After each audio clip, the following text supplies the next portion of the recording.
মনে রাখবেন, পৃথিবীতে যারা মানুষের প্রতি জুলুম, অন্যায়, অত্যাচার করেছে, নিজের ক্ষমতার জাপটে হিংসা অহংকার করে মানুষকে মানুষ মনে করে নাই, যারা মানুষের প্রতি সরাসরি শাসনার্থ করেছে, যারা মানুষের জুলুম অত্যাচার করেছে, এই সকল মানুষকে আল্লাহ তাআলা দৃষ্টান্তমূলক আল্লাহ তাআলা শাস্তি দিয়েছেন। পৃথিবীর ইতিহাস থেকে পাওয়া যায়, যারা মানুষের প্রতি জুলুম অত্যাচার করেছে, সরাসরি শাসনতা করেছে, ক্ষমতার জাপটে মানুষকে মানুষ মনে করে নাই, অহংকার হিংসা করেছে, এই সকল মানুষকে আল্লাহ তাআলা দুর্বল জিনিসের মাধ্যমে আল্লাহ তাআলা তাদেরকে অপমান, লাঞ্ছিত অপমান করে পৃথিবী থেকে বিদায় করে দিয়েছেন।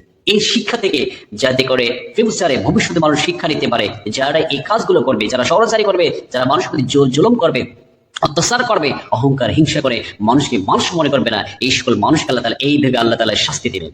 নাম্বার 1, নূহ আলাইহিস সালাম ছেলে কিরানকে বলছেন, ও সন্তান, আমার প্রতি ঈমান আনো। আমি নূহ আলাইহিস সালাম আল্লাহ তাআলার রাসূল, কিরান আমার প্রতি বিশ্বাস করো, আল্লাহকে বিশ্বাস করে এক বলে বিশ্বাস করো। কিন্তু কিরান নূহ আলাইহিস সালাম কথা শুনলেন না। নূহ আলাইহিস সালাম বলে, কিরান, আল্লাহ তাআলার পক্ষ থেকে মহাপ্লাবন আসবে, ধ্বংসশীল আসবে, ভূমিকম্প হবে, এই পৃথিবীতে সব জায়গায় পানি প্লাবন হয়ে যাবে।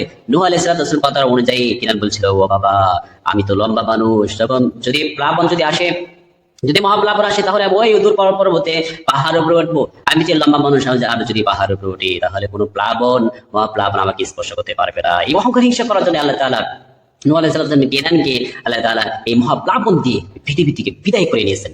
চুবিয়ে পানি ভিতরে চুবিয়ে আল্লাহ তাআলা দৃষ্টান্তমূলক শাস্তি দিয়েছেন। এরপরে যদি আমরা আসি পৃথিবীর ইতিহাস থেকে, যদি আদ এবং সামুদ জাতি, যারা আল্লাহ তাআলার নির্দেশন করে যারা অস্বীকার করেছিল, আল্লাহ তাআলা তাদেরকে দৃষ্টান্তমূলক শাস্তি দিয়েছেন। এরপরে সাইয়েদনা নূহ আলাইহিস সালাম যেমন এই মানুষেরা মেয়েদেরকে বিবাহ না করার মাধ্যমে তাদের সাথে সংসার করে নাই, মানুষের সাথে মানুষ তারা এমন একটা পথ বাছিয়ে নিয়েছিল, যারা যারা ছেলে টু ছেলে তারা জিনা করেছে, সমকামিতা করার কারণে আল্লাহ তাআলা তাদেরকে এমন শাস্তি দিয়েছেন। আল্লাহ তাআলা তাদেরকে কমকে আল্লাহ তাআলা উল্টে দিয়েছেন। উল্টে দেওয়ার পরে এমন একটা জায়গা হয়ে গেছে যে ডেড সি, জর্ডানের ডেড সি, মৃত্যু সাগর হয়ে গেছে, যেখানে কোনো এমন নোনা পানি আল্লাহ তাআলা দিয়েছেন, যে নোনা পানি লবণাতে এমন লবণাক্ত পানি হয়েছে যে যেখানে কোনো প্রাণ সঞ্চয় হয় না, যেখানে কোনো প্রাণী হয় না, যেখানে কোনো ফসল উৎপাদন হয় না, এমন একটা শাস্তি আল্লাহ তাআলা দিয়েছে।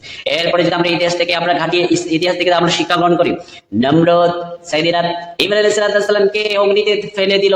এরপরে ইব্রাহিম আলাইহিস সালাম আল্লাহ তাআলা আগুন থেকে রব্বুল আলামিন রক্ষা করলেন, শীতল করে দিলেন। এরপরে ইব্রাহিম আলাইহিস সালামকে দেখলো জিবরাইল আলাইহিস সালাম আগুনে দিয়েছিলাম, আরো ফুটফুটে সুন্দর চেহারা হয়ে গেছে। একজন নমরুদকে বলল, নমরুদ, তুমি ইব্রাহিমকে যতই তুমি মারার চেষ্টা করো না কেন, তুমি পারবে না, কারণ উপরে থেকে তাকে তার অভিভাবক আল্লাহ আছে, তাকে রক্ষা করার জন্য আল্লাহ তাআলা হেফাজত করে নাই। নমরুদ বলল, যেহেতু ইব্রাহিম আলাইহিস সালাম আল্লাহ আছে, তাকে ধ্বংস করার জন্য তীর নিক্ষেপ করলো। তীর নিক্ষেপ করার পর এর পরবর্তী রাব্বুল আলামিনের পক্ষ থেকে যখন মশা আসলে, এক ন্যাংরা মশার মাধ্যমে, ফেরেশতার মাধ্যমে নমরুদের নাকে ভিতর ঢুকিয়ে এরপরে আল্লাহ তাআলা লাঞ্ছিত অপমান করে চির বিদায় করে দিয়েছে। আবার পৃথিবীর ইতিহাস থেকে আমরা পাই, কোরআন হাদিস থেকে পাই, নমরুদকে তার চাকর, তার দাস, তার এই যে কাঠের খড়ম দিয়ে তার মাথা বাড়ি দিতে এক সময় লাঞ্ছিত অপমান করে জুতা বাড়ি দিয়ে আল্লাহ তাআলা পৃথিবী থেকে চির বিদায় করে দিয়েছেন। এরপরে যদি আমার ফেরাউন আসে, ফেরাউন বলছে, আনা রব্বুল আলা, আমি হচ্ছে বড় রব, আমার মতো আর বড় রব নাই, আমার মতো কোনো বড় আল্লাহ নাই, নাউযুবিল্লাহ। এই ফেরাউনকে রব্বুল আলামিন দৃষ্টান্তমূলক শাস্তি দিয়েছেন। নীল নদীর পানিতে চুবিয়ে আল্লাহ তাআলা দৃষ্টান্তমূলক শাস্তি দিয়েছেন, যাতে পৃথিবী মানুষের ইতিহাস থেকে শিক্ষা পায়, যারা আল্লাহ বলে দাবি করবে, নিজেকে আল্লাহ বলে দাবি করবে, এরপরে আল্লাহ তাআলা তাকে পানিতে চুবিয়ে আল্লাহ তাআলা ট্যাংরা মাছের মতো আল্লাহ তাআলা চুবিয়ে আল্লাহ তাআলা পৃথিবী বিদায় করে নিয়ে যাবেন। ফেরাউনকে আল্লাহ তাআলা দৃষ্টান্তমূলক শাস্তি দিয়েছেন। ফেরাউনকে কাফেরকে আল্লাহ তাআলা দৃষ্টান্তমূলক শাস্তি দিয়েছেন। এরপরে পৃথিবীর ইতিহাস থেকে পাওয়া যায়, এই ফেরাউন লাশকে আল্লাহ তাআলা কিয়ামত পর্যন্ত সুটকি করে রেখেছেন।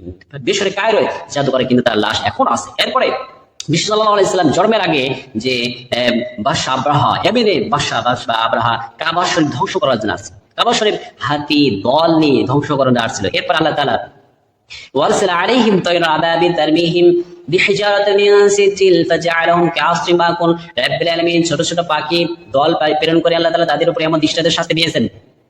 তারমিহিম বিহিজারাতিন মিন সিজিল, তাদেরকে কঙ্কর নিক্ষেপ করেছিল, ছোট ছোট কঙ্কনে পাথর, কঙ্কর নিক্ষেপ করার পর তাদেরকে তারমিহিম বিহিজারাতিন মিন সিজিল ফাজআলাহুম কাআসফিন মাকুল, এমন তাদের শরীর হয়ে গেল, শরীর বিচ্ছিন্ন হয়ে গেল। আবাবিল ছোট ছোট পাখির টুকরার মাধ্যমে আল্লাহ তাআলা তাদেরকে চির বিদায় করে দিয়েছে।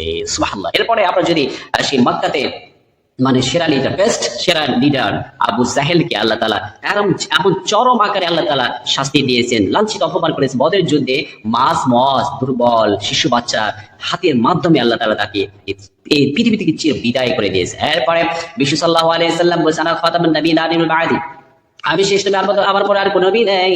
এরপরে ভারতে একজন গোলাম আজম কাদিয়ানি, গোলাম আহমদ কাদিয়ানি নিজেকে নবী দাবি করেছিল। এই গোলাম আহমদ কাদিয়ানিকে রব্বুল আলামিন দৃষ্টান্ত শাস্তি দিয়েছেন। পায়খানার ভিতরে চবিয়ে টাঙ্কি ভেঙে পায়খানার ভিতরে পড়িয়েছে। পায়খানায় খেতে খেতে তার লাঞ্ছিত অপমান করে আল্লাহ তাআলা চির বিদায় করে তার মৃত্যু হয়েছে। নাউযুবিল্লাহ। এরপরে যদি আমরা বাংলাদেশে যদি আসি, বাংলাদেশের ভিতরে যদি তাকাই যে বাংলাদেশে একজন সরাসরি শাসক ছিল, আল্লাহ তাআলা এমন দৃষ্টান্ত শাস্তি দিয়েছেন যে বাংলাদেশ থেকে আল্লাহ তাআলা বিতাড়িত করে দিল্লিতে পাঠিয়ে দিয়েছেন তাকে।